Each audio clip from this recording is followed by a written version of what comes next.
Boa noite, todos os companheiros e companheiras do Centro Espírita Confraternização Espírita Baiana, Vinha do Senhor. Que Jesus nos abençoe e nos proteja nesses instantes que vamos fazer algumas reflexões sobre o Cristo Consolador neste mundo de provas e expiações, tantas tribulações porque temos passado individualmente e coletivamente. Gostaria de parabenizar e agradecer desde já a presidente Ildemira e o Ramon, na figura dos quais abraço todos os irmãos e agradeço a oportunidade de refletir um pouco mais sobre a nossa vida, sob a ótica espírita, nas palavras de Jesus, que ainda hoje, no século XXI, é para nós o caminho, a verdade e a vida. O que ele tem a nos oferecer hoje, no século XXI, a par de tantas tecnologias e de tantos avanços nas ciências humanas, o que ainda precisamos penetrar no seu conhecimento, no seu evangelho. O que o evangelho precisa transformar dentro de nós. E ocorrida essa transformação, sedimentado o evangelho em nossos corações, o que será que precisamos auxiliar e contribuir com a nossa parcela na sociedade em que estamos vivendo? Destacamos essa noite o capítulo 6 do Evangelho segundo o Espiritismo, o Cristo Consolador. Um capítulo pedagogicamente deixado posterior ao capítulo 5, Bem-aventurados aflitos, onde Kardec destrincha, desenvolve, coloca luzes sobre os sofrimentos da humanidade, sobre o suicídio, sobre a loucura, sobre as causas atuais das aflições, as causas anteriores das aflições, enfim, uma gama imensa que toca muito aos nossos corações, porque fala da nossa vida, que fala do nosso dia a dia. Se, por acaso, nós não passarmos, não vivenciamos no passado e não possamos vivenciar no futuro, muitos daqueles que convivem conosco, que estão ao nosso redor, que são familiares, próximos ou mais distantes, mas estão inseridas na nossa sociedade, passam por tribulações, por dores, por sofrimentos. E se existe algum fator unânime que ninguém gostaria de passar, é sobre dor e sobre sofrimento. Por isso, depois dele apresentar as chagas, esmiuçar as causas de todas essas questões, como eu disse, no mundo de provas e expiações, que estamos aqui para testar, que estamos aqui para ressignificar relacionamentos, que estamos aqui para desenvolver potencialidades, habilidades, nos aproximarmos da divindade, entendermos a sociedade ao qual estamos inseridos e dar o nosso contributo, oferecer a par da gratidão de tudo que a Terra oferece para nós. Tudo aquilo que conseguirmos identificar de ressonância interior do Evangelho nas pessoas daqueles que convivem conosco. Então Kardec abre o capítulo 6, o Cristo Consolador. Entretanto, antes de adentrarmos especificamente nas palavras dele, gostaríamos de lembrar o Evangelho de Mateus, no seu capítulo 16, no versículo 13, em que Jesus caminhava com os seus discípulos pelas terras de Cesareia de Filipe. Muito interessante e significativo os locais geográficos em que aconteceram os ensinamentos de Jesus. E não teve nenhum que não tenha oferecido para nós um cabedal grande de informações, de possibilidades e posteriormente de reflexões para a mudança nas nossas vidas. Cesareia de Filipe era um lugar cercado, bucólico, de muitas árvores, aprazível, onde as pessoas iam para descansar ou para prazer, o que identifica que todo o processo de avaliação, que todo o processo de reflexão interior, ele deve estar pautado em circunstâncias amenas, tranquilas, para que, equacionadas as emoções que existem dentro de nós possamos, pela inspiração, receber a influência dos bons espíritos que representam Jesus e Deus aqui na face da terra, para alcançarmos efetivamente o grande objetivo da vida, que é alcançar a perfeição. Sob o guante das emoções atribuladas, posterior a alguma atitude infeliz ou fruto de circunstâncias que movimentam as nossas emoções, nós não deveríamos ter nenhum tipo de ação. O ideal é que a gente equalize, asserene as emoções, para que a reflexão através da razão possa colocar tudo no seu devido lugar, para que posteriormente nós podemos então agir em vez de reagir às situações da vida e principalmente aquelas situações que nos causam desconforto interior. E Jesus então questiona. Por que eu estou falando tudo isso? Porque Jesus faz um questionamento aos espíritos. Que dizem os homens a respeito do Filho do Homem? Quem dizem que eu sou? E a resposta é conhecida. Uns dizem que é Jeremias, outro Elias ou algum dos profetas. Então Jesus faz uma avaliação do seu trabalho fundamental nas nossas vidas, que Santo Agostinho nos ensina na questão 919A, que deve ser levado a cabo a cada noite, ou a cada semana, ou a cada mês, ou a cada ano. Em síntese, enfim, pelo menos uma vez na vida, ao desencarnar, nós vamos sofrer esse processo de autoavaliação. Então, se isso vai acontecer, que razão nos convida a exercitarmos desde já o processo da autorreflexão? Então, Jesus está ensinando a ele, não que ele não soubesse, mas como grande mestre, ele vem convidar os discípulos para averiguar em que ponto dos ensinamentos as pessoas estão entendendo a minha função aqui na face da terra, que foi a de implementar o Evangelho de Jesus nos corações humanos.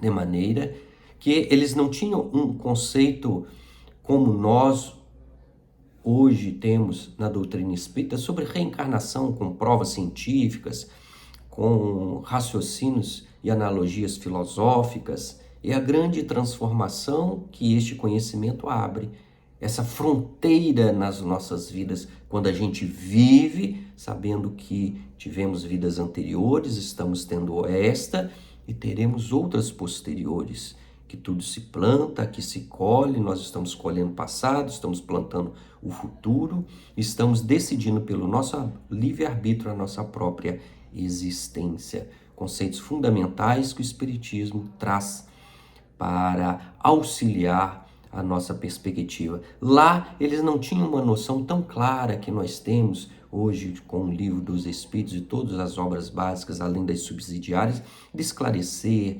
de pontuar circunstâncias importantes a respeito da reencarnação. Então eles tinham uma vaga noção de que Jesus era a reencarnação, né, a vivência novamente de alguns dos profetas. Os profetas eram aqueles que conversavam com a divindade, que a gente chama de mediunidade, com os espíritos superiores. Eles não tinham conhecimento, falavam que conversavam com Deus. E traziam revelações, ensinamentos, como os espíritos superiores no Livro dos Espíritos trouxe para nós em 1019 perguntas sobre os processos da vida, do passado, do presente, do mundo espiritual, né?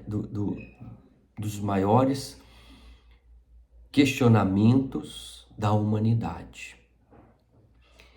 Mas o mais importante é a segunda pergunta que Jesus faz aos seus discípulos. E vós, quem dizeis que eu sou? Aqui cabe um entendimento. que hoje Jesus fala para nós. Segundo Sansão, no Evangelho segundo o Espiritismo, na leitura O Amor, nós somos condiscípulos de Jesus, ou seja, não vivemos diretamente com ele, mas representamos o seu Evangelho. Abraçamos o seu convite de evangelização pessoal e auxílio coletivo. Assim, nós somos condiscípulos. Enquanto condiscípulos, Jesus questiona a cada um de nós. E vós? Eu, Roberto Sabadini, cada um que pergunte de si o que Jesus representa em nossas vidas, como nós o enxergamos, como nós lidamos com ele, o que nós esperamos dele, qual o tempo que ele ocupa na nossa vida. Isso é fundamental, porque o capítulo 6 do Cristo Consolador vem falar do Cristo. Então, como nós entendemos o Cristo, ou como nós entendemos Jesus, e aqui nós vamos fazer uma pequena subdivisão pedagógica para aprofundarmos um pouco mais. E a resposta, vamos terminar o diálogo com os discípulos. Simão, tomando a palavra, disse: Tu és o Cristo, Filho de Deus vivo. E Jesus respondeu: Bem-aventurado és Simão, que não foram a carne e o sangue que te revelaram.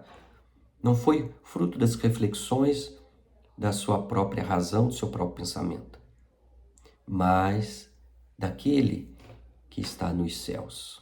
Ou seja, ele recebeu uma influência através da mediunidade, revelando que Jesus era o Cristo divino. E aí, então, retornamos para o dia de hoje, porque isso é um fato histórico, muito importante. Mas tão importante quanto compreendermos o que aconteceu há 2000 anos é trazer para a nossa realidade hoje, o Evangelho para ser vivenciado hoje. Então, hoje a pergunta é: o que Jesus é para mim? Por que isso é tão importante? Porque dependendo da resposta, nós vamos ter experiências diferenciadas na vida. Dependendo de como nós entendemos Jesus. Dependendo do grau de intimidade que temos com Jesus. E aí as respostas são as mais variadas e não existe resposta negativa. Provavelmente nós não responderíamos e não vivenciamos hoje como o Simão Pedro disse: Tu és o Cristo, Filho de Deus vivo. Então o Filho de Deus, ele não é a própria divindade.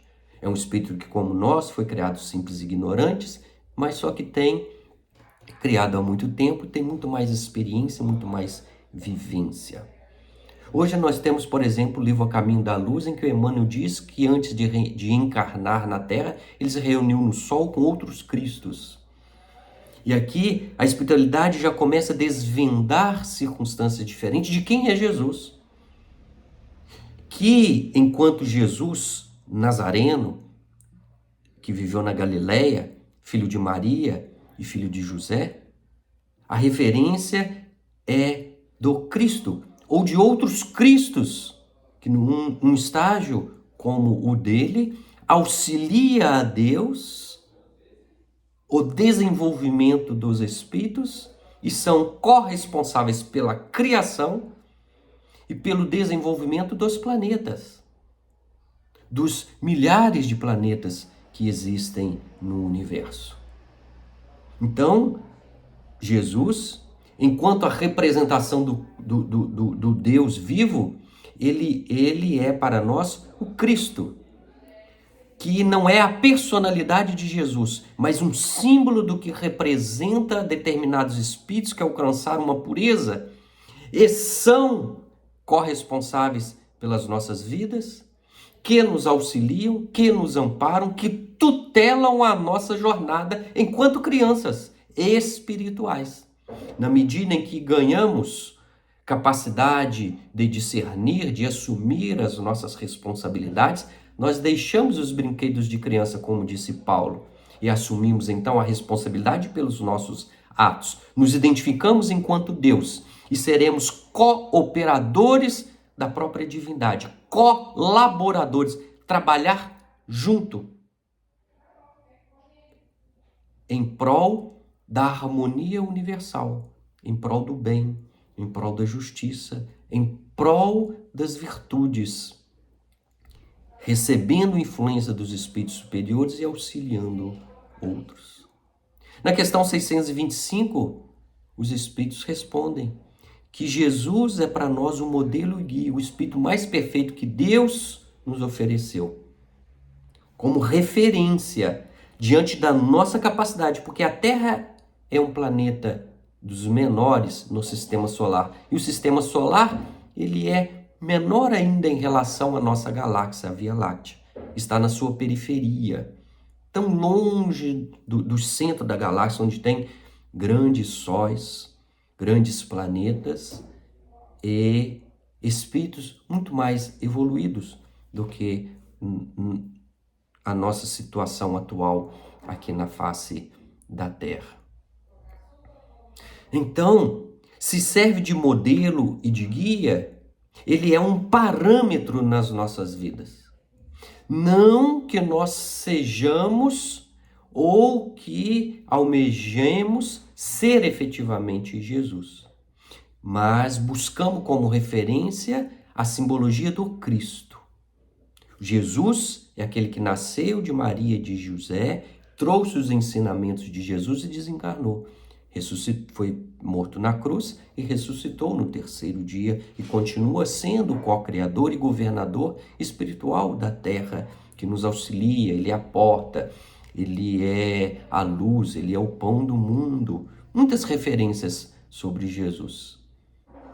Tanto que no capítulo 6, o Cristo Consolador do Evangelho segundo o Espiritismo, tem a caracterização do grande médico das almas, aquele que vem curar as nossas doenças, ou então oferecer um caminho para a nossa cura, porque na verdade nós é que curamos a nós mesmos. Jesus não é aquele que vem sanar todas as dificuldades, ele vem nos auxiliar, ele vem nos incentivar, ele vem nos consolar.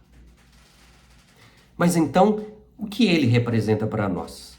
O pão, a porta, a luz, o médico, o amigo, o companheiro, o Filho de Deus vivo, o mestre, e nós somos discípulos, e o discípulo segue e confia naquilo que o mestre indica.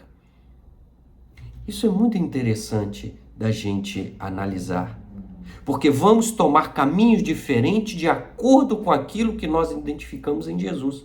Para muitos, um espírito tão longe que não conseguimos tê-lo como referência. E o guia, como nos diz a questão 625 do Livro dos Espíritos, é aquele que está ao lado.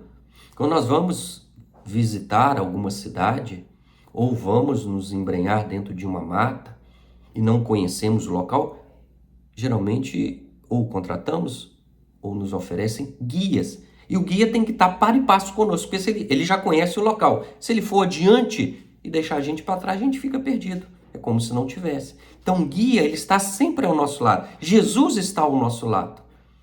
Esteve fisicamente há 2000 anos, mas continua mandando os seus mensageiros, que hoje nós não chamamos mais profetas, mas espíritos evoluídos, que vêm nos relembrar o que ele disse, como Francisco de Assis. Vem recordar a importância do amor, da vivência, da solidariedade que precisamos ter no conjunto das nossas vidas, na harmonia e na importância da caridade nas nossas existências. Então, que possamos responder. Se nós esperamos de Jesus aquele remedinho que vai sanar todas as nossas dores, porque ele é o grande médico das almas. E é interessante que, sendo médico das almas, ele não é médico dos corpos temporários que nós estamos utilizando agora e vão voltar ao pó, quando o espírito não estiver mais aqui, porque o fluido vital que sustenta a nossa vida, ele então chegar a zero, no caso de uma morte natural. Então, meus irmãos, o Cristo É aquele que Paulo, lá em Gálatas, diz: já não sou eu quem vivo, mas o Cristo vive em mim. Tal a identificação. Porque Paulo, quando começou a sua jornada, ele buscava combater Jesus. Não porque Jesus era Jesus, é porque Jesus ia de encontro às leis mosaicas.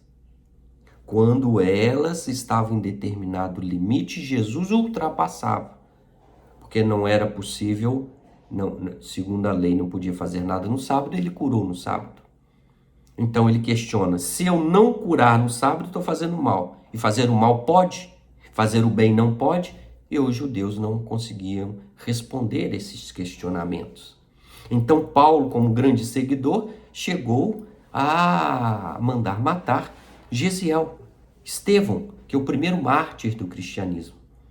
Depois que encontrou Jesus na estrada de Damasco, ele começou a refletir, renovou a sua vida, ficou 10 anos num processo de introspecção, para que depois ele começasse a trabalhar efetivamente em nome de Jesus como um dos maiores bandeirantes e divulgadores do Evangelho.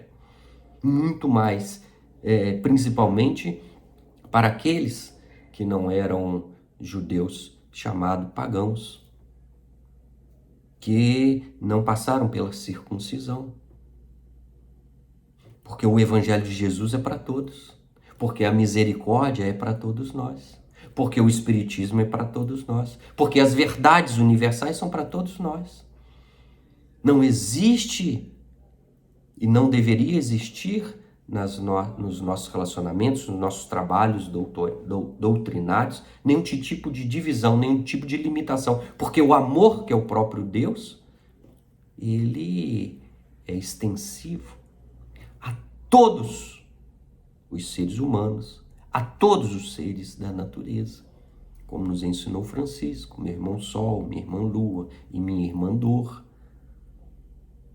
E aí nós então nos perguntamos, é importante, antes de citar o consolo de Jesus, o que é consolar? Porque muitas vezes não é aquilo que nós idealizamos. Quando nós fazemos uma prece, não necessariamente os espíritos atenderão a todas as nossas preces. Porque muitas vezes a gente não sabe o que pede. Como uma criança pede alguma coisa que vai nos prejudicar. Talvez não hoje, mas no futuro. E Jesus, como médico das almas, ele está pensando na eternidade. Ele não está pensando apenas nas questões que estão sujeitas a uma encarnação, a uma personalidade, mas sim nas consequências infinitas, eternas, das ações que vamos ter no dia de hoje. Para fazer a comparação com o médico, nós sentimos algumas dores, alguns desconfortos e buscamos o médico. O que o médico fala para nós é aquilo que a gente quer ouvir? Você está saudável, você não... É uma questão de tempo, você pode ir para casa e a dor vai sumir. É assim quando nós vamos consultar o médico, ou ele faz alguns exames e diz para nós a verdade, você está com esta ou esta doença. Não nos importando a causa agora, mas de que o que ele fala, a verdade para que nós possamos alcançar a cura, geralmente a gente não quer ouvir. A gente quer ouvir, você está saudável, você não precisa tomar remédio, você não precisa fazer nenhum tipo de dieta, apenas continue vivendo que você vai sarar. Só que a vida que nós tínhamos nos levou a essa doença. Então ele fala, você está doente, eu vou passar uma dieta, eu vou restringir algumas alimentações e vou passar um remédio. Ou algumas terapias que vão complementar o processo. E aí a gente sai do consultório. E o médico não vai na nossa casa, não fica ligando para nós, não passa o WhatsApp para saber se a gente tomou remédio na hora certa. Ele auxilia, porque estudou nas ciências humanas, a biologia humana. Ele nos oferece recursos. Agora, quem tem que sair, comprar o remédio, adquirir, levar para casa, estabelecer os horários, tomar os remédios e fazer a dieta, depende de nós. Então a cura não pertence efetivamente ao médico.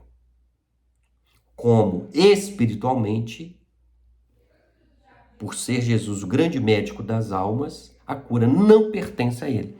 Ele vai nos oferecer, ele vai nos indicar quais são os caminhos para a cura. Não deixando de lembrar que muitas vezes a cura da alma faz com que nós precisemos passar por doenças na carne. Porque a carne vai figurar como uma esponja que puxa do perispírito as desarmonias energéticas, fruto dos equívocos passados. E depois o corpo dilacerado desencarnou. A alma vai estar mais purificada. Nós podemos ser luz, como Jesus nos ensinou. Vós sois luzes, vós sois deuses, vós sois a luz do mundo, brilhe a vossa luz. Ele não está falando do corpo físico. Corpo físico não é uma lanterna ou uma vela para clarear o ambiente. Ele estava falando da alma. Então, todo o consolo do Cristo, ele é para as nossas almas. Por isso que a gente, estudando o seu evangelho, a gente vê que Jesus não curou todo mundo. E alguns, ele diz assim, cuidado para que não te aconteça algo pior. Porque curou não significa que estando com saúde nós não vamos nos equivocar novamente e voltar àqueles maus hábitos que foram a causa da nossa doença. De maneira que espiritualmente as palavras de Jesus, enquanto verdade, muitas vezes doem na nossa consciência, doem nos nossos corações. Porque um dos primeiros consolos que Jesus nos oferece através do Espiritismo é: você é responsável pela sua própria vida. Deus não castiga, Jesus não castiga, os nossos espíritos protetores não nos castigam. Porque Deus é amor, Deus não é castigo. Agora, se entendemos castigo como uma doença, fruto de um desequilíbrio perispirítico que nós nascemos e que esta doença vai educar as nossas almas, os nossos hábitos, nos levar para o caminho do bem e para o exercício do amor, isso não deveria ser chamado de castigo, mas de uma oportunidade de renovar as nossas almas, de reequilibrar os nossos desejos e de nos retornar ao equilíbrio das descompensações diante da lei divina que está dentro das nossas consciências. De maneira que nem sempre tudo aquilo que Jesus vai falar vai ser aceito por todos nós, de bom grado. Muitas vezes ele vai oferecer caminhos que não são simples, que demandam luta, que demandam perseverança. Mas Jesus, assim como médico, não pode estar ao nosso lado nos momentos das nossas provas, nos momentos dos nossos exercícios, nos momentos em que vamos desenvolver essa grande potência que existe dentro de nós. Ninguém pode fazer isso por nós. Jesus é guia, está do lado. Jesus é médico, ouve e conhece as nossas necessidades, oferece os caminhos, mas ele não pode nos curar. Ele não pode modificar a nossa vida. Por isso que Jesus fez convite. Por isso que quando as pessoas chegavam perto dele, ele dizia assim: o que queres de mim? Ó Senhor, que eu tenha vista. Ó Senhor, que eu não seja mais paralítico. E ele curou muitas vezes os corpos. Mas o que nós fazemos com aquela cura passageira, porque se não atingir a raiz que está no perispírito, da essência, do modus operandi que nos levou a este desequilíbrio energético, nós voltaremos a cometer os equívocos. O Leon Denis, no livro Problema do Ser, do Destino da Dor, ele cita uma frase muito interessante de Epiteto, dizendo assim: é falso dizer que a saúde é um bem e a doença é um mal. É falso. Porque usar bem a saúde é um bem, usar mal não é um bem. Porque nós cometemos equívocos na vida quando nós estamos saudáveis, quando nós temos energia, quando então nós podemos interferir na vida dos nossos semelhantes, trazendo complicações para nós mesmos no futuro. Quando nós estamos doentes, geralmente a gente fica de cama, a gente fica resguardado, a gente tem pouco acesso às pessoas, então nós não vamos fazer o mal. Nós, muitas vezes, nos equivocamos na plenitude do poder, do dinheiro, da riqueza, da inteligência. Não quando nós estamos nos outros extremos da submissão, da não inteligência, dos trabalhos simples, sem poder. É um ponto muito interessante para nós refletirmos. Então, diz no capítulo 6 do Cristo Consolador. Está no Evangelho de Mateus, capítulo 11, versículo 28. Vinde a mim, todos vós que estáis aflitos e sobrecarregados, que eu vos aliviarei. Tem consolo maior do que esse? Jesus especifica quem pode ir? Não. O convite é aberto. Vinde a mim, vós, cada um de nós. Agora é isso. Nós temos que ir até Ele. Nós temos que desejar. Nós temos que dar o primeiro passo. Nós temos que fazer os nossos esforços para se aproximar dele.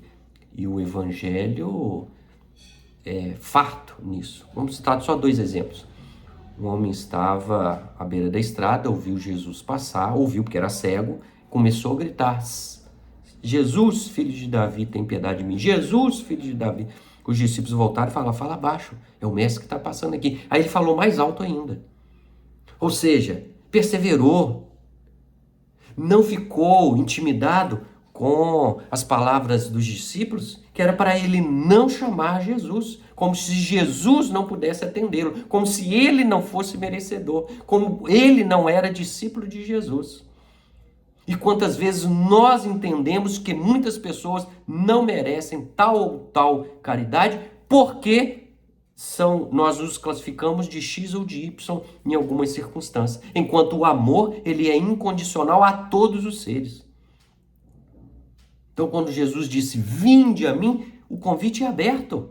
Cabe a cada um de nós. Embora as pessoas muitas vezes falem: você não vai conseguir, quem que você pensa que você é? Olha o que você já fez.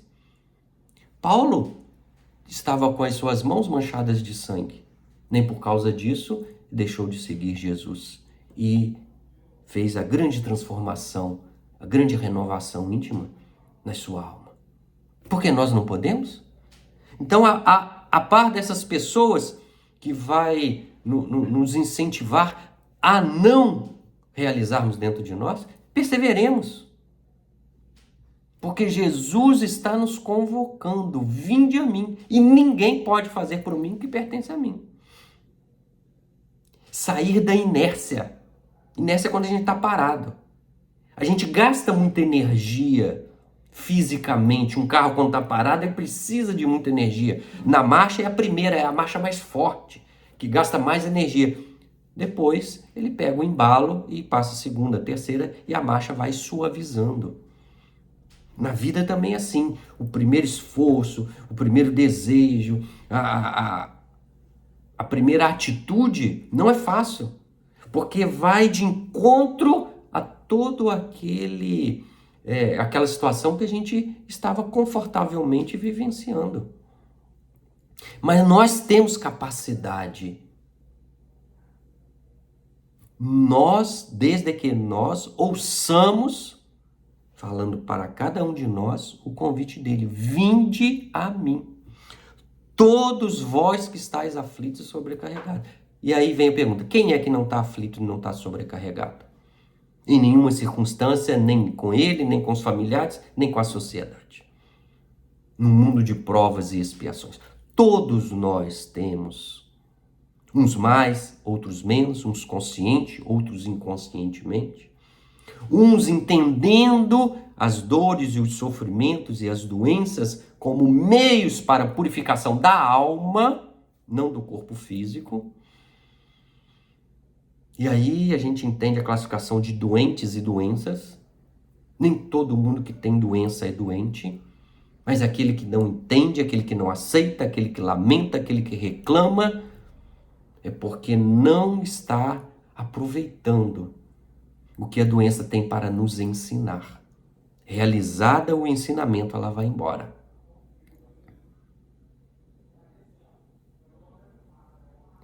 E eu vos aliviarei, disse Jesus. Esta palavra é outra muito importante para a nossa reflexão. Alívio. O alívio das dores, o alívio da carga, o alívio do sobrepeso, das horas difíceis. Porque atribulados, como eu disse no início, nós não raciocinamos. Ou se não raciocinamos e agimos sem pensar, nós agimos pelos impulsos. E os impulsos não necessariamente são os melhores conselheiros que nós temos. Então Jesus promete aliviar, acalmar, acerenar, equilibrar as emoções, diminuir a dor, mostrar uma luz no futuro, para que a gente possa inspirar, acerenar e aí então começar a raciocinar. E o que o Espiritismo nos ensina? A lei de causa e efeito, a lei da reencarnação. Nos ensina que nós estamos aqui para desenvolver o nosso potencial, que Deus é amor, que o amor cobre a multidão de pecados. E uma gama imensa de ferramentas que nos dá uma fé no futuro. E a simples fé no futuro tranquiliza. Porque se hoje eu estou passando, estou no meio da tempestade, a bonança é certa. Porque não existe uma tempestade infinita. Quando nós estamos vivenciando, a gente tem essa sensação. Como dizia a vovó aqui no interior de Minas, quando a gente está no olho do furacão, a sensação é que a dor é infinita. Mas ela é passageira, como tudo na vida. Então ouçamos Jesus, direcionemos os nossos passos, atitudes, pensamentos, esforços, porque Jesus disse, aquele que perseverar até o fim será salvo. Então precisamos nos esforçar para buscá-lo como referência, como aquele cego, que depois de que ele gritou mais forte ainda, Jesus parou e disse, trago até aqui. E quando os discípulos chegaram perto dele, falou, o mestre está chamando, ele tirou a capa. Ele tirou aquelas emoções que estavam tolhindo, impedindo a sua locomoção. Nós precisamos abandonar para seguir Jesus um caminho anterior que nos trouxe até as dores e os sofrimentos. É a lógica, é a fé raciocinada que o Espiritismo nos ensina. Então tem que largar a capa, tem que largar muitas vezes algumas afeições que não nos compreendem. Eles têm o direito, mas nós também temos o direito de caminhar, de seguir a Jesus. E o outro foi Zaqueu, que era pequenininho, no meio da multidão, não conseguia enxergar. Ele correu à frente, ele se desvencilhou da multidão, ele fez um esforço e subiu em cima do sicômoro, em cima de uma árvore, para enxergar e para ver Jesus. Ele fez a sua parte. Ele saiu daquele processo de inércia, que ele poderia ficar na multidão. Eu tentei, mas não consegui. Tentar pular, mas não ser identificado por Jesus. Então ele correu adiante. Ele subiu no sicômoro. Ele elevou os seus sentimentos. Quando Jesus o identificou, ele disse: desce depressa. Não fique na contemplação, na oração. Desce. Eu vou hoje jantar na tua casa. Nós estamos com a nossa casa mental aberta para receber Jesus? Quando nós recebermos Jesus em nossa casa, nós ficaremos como Maria aos seus pés, bebendo do seu conhecimento, ou como Marta, atribulada para estar com a casa limpa, para oferecer alguma coisa a Jesus? E não existe certo, não existe errado, isso é fundamental. Existem atitudes diferentes diante das circunstâncias que a vida nos oferece. E o Espiritismo é a chave através da qual tudo se explica com facilidade, ou seja, o Espiritismo tem todos os instrumentos necessários para aliviar as nossas dores, para que nós possamos largar as nossas capas e que possamos ir ao encontro de Jesus. E aí ele vai dizer: tomai sobre vós o meu jugo. É o remédio. Tomar. Eu tenho que querer. Ninguém colocará em cima de mim. Até porque Jesus diz: Deus não coloca fardos pesados em ombros fracos. Nós temos a dor e os sofrimentos na intensidade que nós precisamos. Nós temos a alegria e os prazeres no montante que nós investimos no bem ao próximo, no passado. Então, tudo que tem na nossa vida só depende de nós. Ninguém obrigou, ninguém forçou, ninguém determinou, porque nós temos o livre-arbítrio. Independente das nossas escolhas, nós somos seres imortais. Vamos sofrer as consequências nos nossos atos. Hoje, amanhã, nessa encarnação, em outro, na Terra ou em outros planetas, que importa? A casa do Pai é o universo. Onde quer que nós estejamos, nós estamos nas circunstâncias certas, com as pessoas ideais para efetivar o desenvolvimento das nossas potencialidades, para fazermos luz, para progredirmos, para trabalharmos em prol da coletividade, para sermos perfeitos. Bem, se não confia, vamos sugerir abandonar o Espiritismo e o próprio Jesus, porque o Espiritismo, como consolador permitido das palavras de Jesus, vem nos oferecer isto. Agora, precisamos tomar aquilo que é meu. Então, diante de uma dor, de um sofrimento, não procurar quem é a causa disso. Foi o outro. Se o outro não tivesse feito isso, se não tivesse acontecido, se não tivesse chovido, se, e a gente não sai do lugar procurando terceirizar os nossos problemas. Ou buscar como se identificando a causa que não está no exterior, não está nas pessoas, fosse resolver o nosso problema. Não resolve.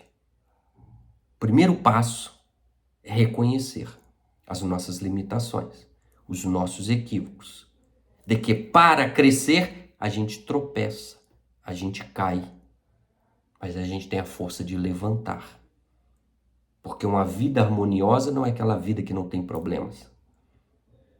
A vida harmoniosa é aquela que a gente anda, tropeça, escorrega, cai. Caiu, levanta, bate a poeira das sandálias, dá a volta por cima, continua. Somos seres humanos, estamos no processo de aprendizado. Agora, para isso, temos que tomar sobre nós, sobre os nossos ombros, assumir aquilo que é nosso. Sermos responsáveis, conscientes pelos nossos próprios atos. Se são infelizes, provavelmente sem pensamento, sem razão, somente fruto das emoções. Por isso, lá no início eu falei, tem que amenizar, acalmar as emoções, ir para um lugar tranquilo, sereno. E esse lugar tranquilo não necessariamente é exterior, porque Cesareia de Filipe está dentro de nós. Quando Jesus nos convida para orar, entra dentro do quarto, do seu coração, procure um ambiente tranquilo, acerena os seus pensamentos e abra o psiquismo, a nossa mediunidade, a nossa sensibilidade para o infinito. E nós poderemos então galgar as asas da perfeição no amor que Jesus nos ensinou. Tomai sobre vós o meu jugo e aprendei comigo, sou brando e humilde de coração. É aprender.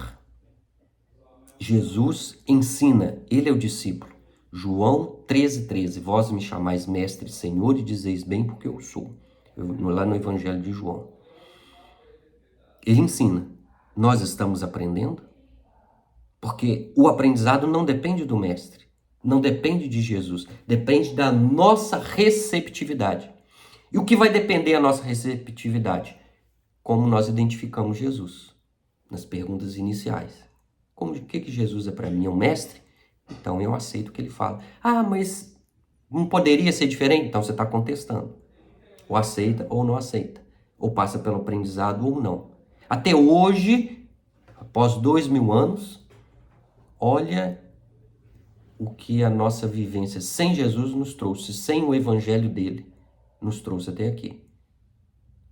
Não podemos dar uma chance para seguir a vida sob a ótica da pregação do seu evangelho nas nossas vidas, sob os esclarecimentos dos espíritos superiores pela doutrina espírita?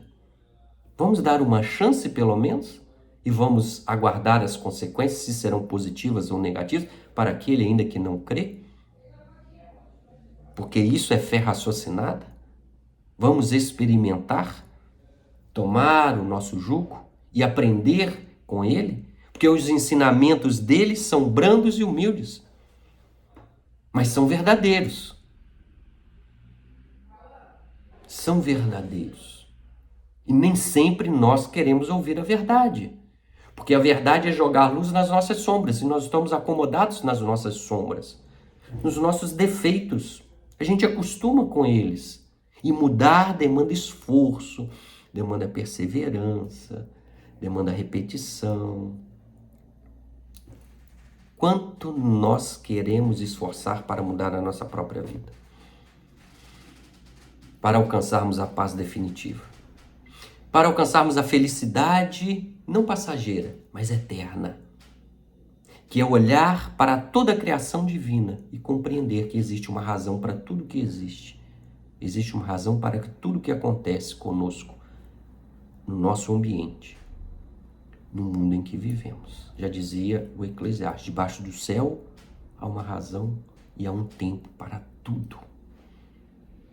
Esse céu maravilhoso que vem representar a misericórdia divina.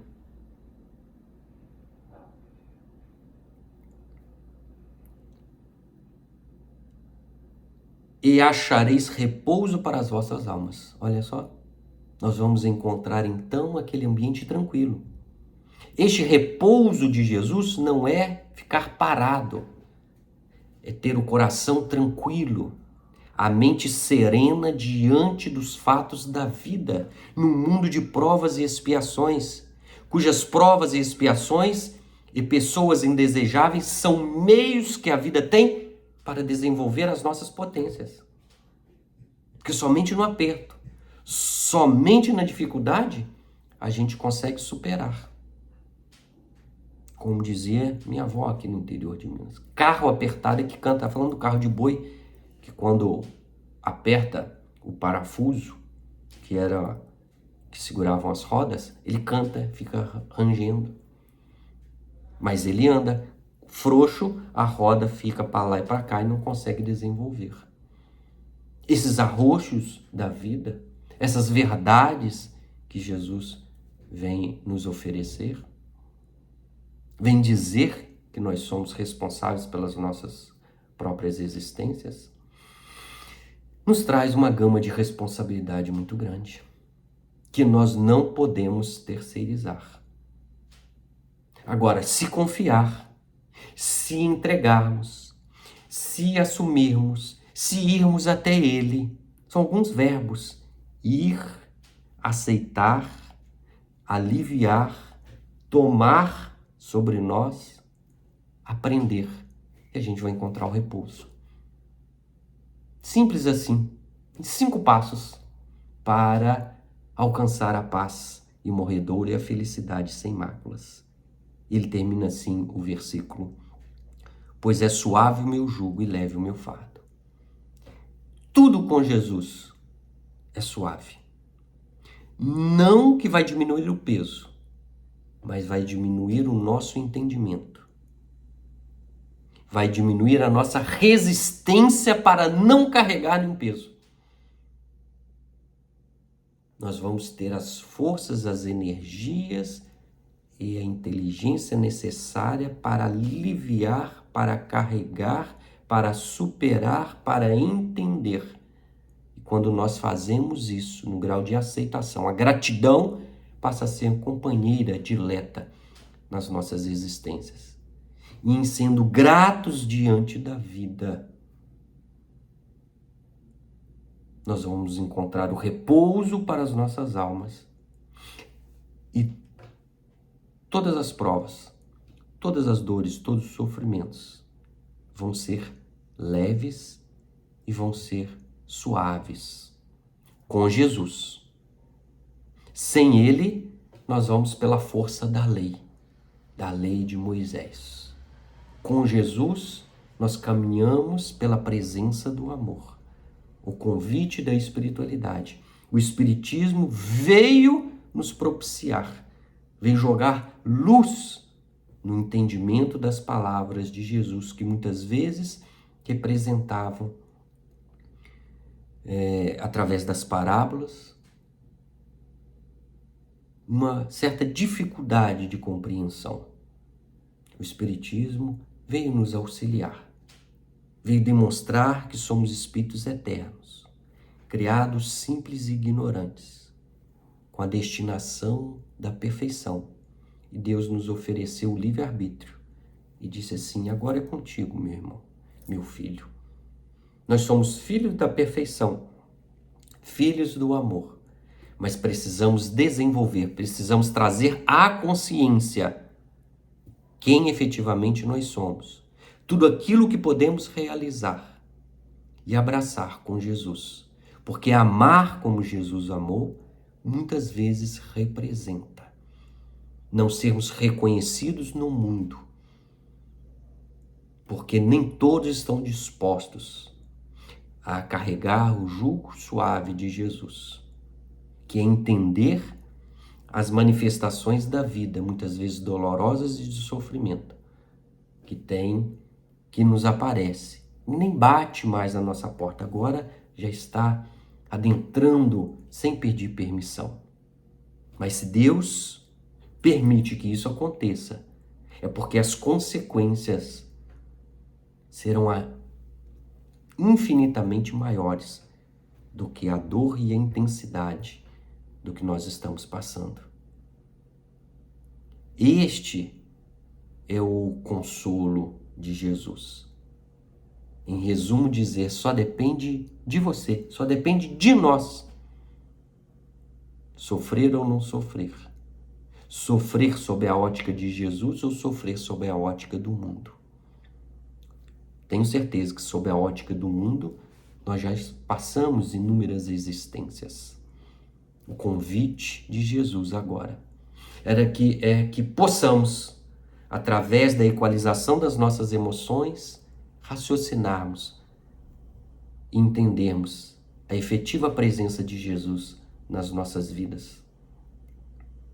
Do Cristo que representa Deus vivo dentro de nós, para que um dia nós possamos dizer como Paulo: já não sou eu quem vive, mas o Cristo que vive em mim. Não Jesus vive nele. Jesus é uma personalidade, Paulo é outra, nós somos outra.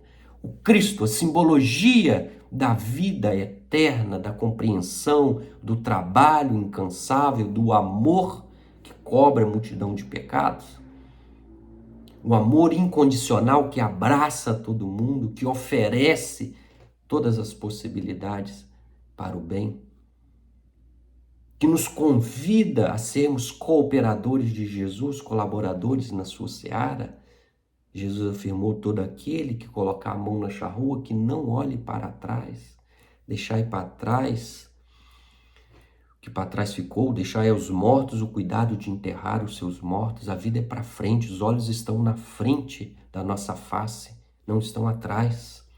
O passado nos trouxe até aqui, a nossa reverência, mas precisamos modificar, jogar luz, ressignificar, para que o amanhã seja consequência dos nossos atos felizes de hoje, não para mudar a humanidade, não para mudar aqueles que estão ao nosso redor, mas para mudar a nós mesmos.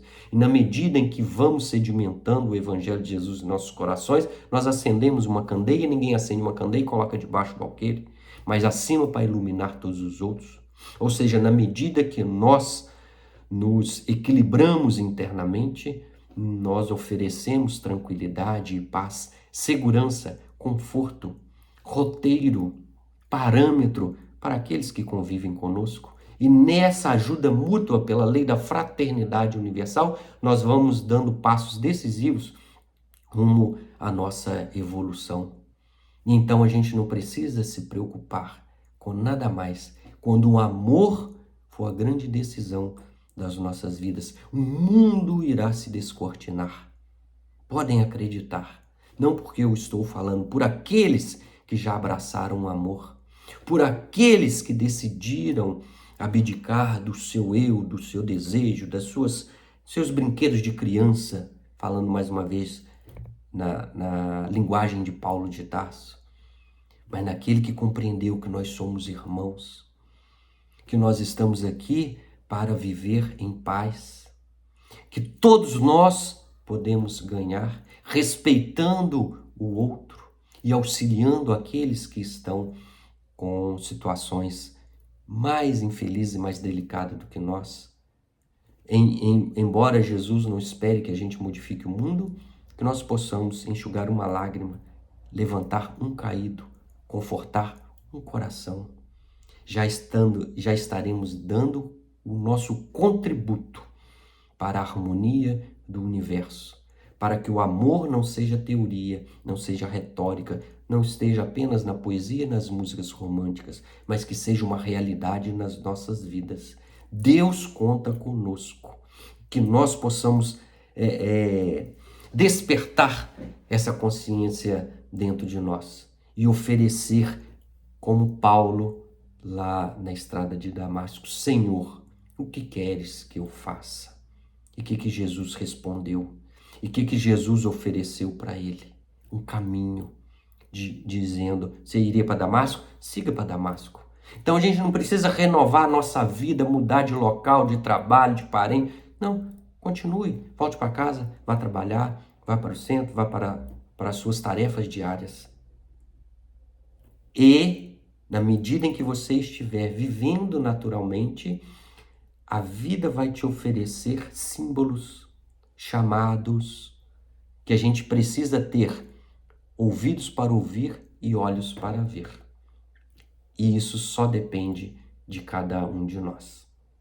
Que Jesus continue sendo esse referencial, seja como médico, seja como pastor, seja como porta, como luz, como pão do mundo, como caminho, como verdade, como vida. Que importa em última instância?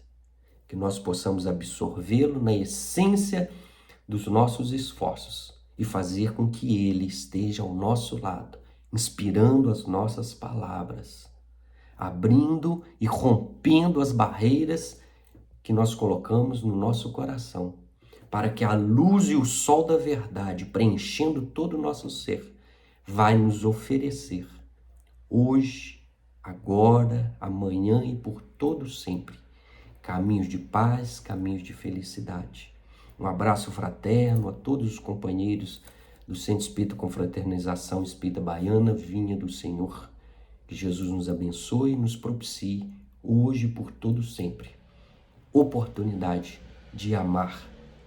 E automaticamente nós estaremos na onda do amor, agraciados pela paz e pela felicidade que Ele nos prometeu. Muita paz, meus irmãos.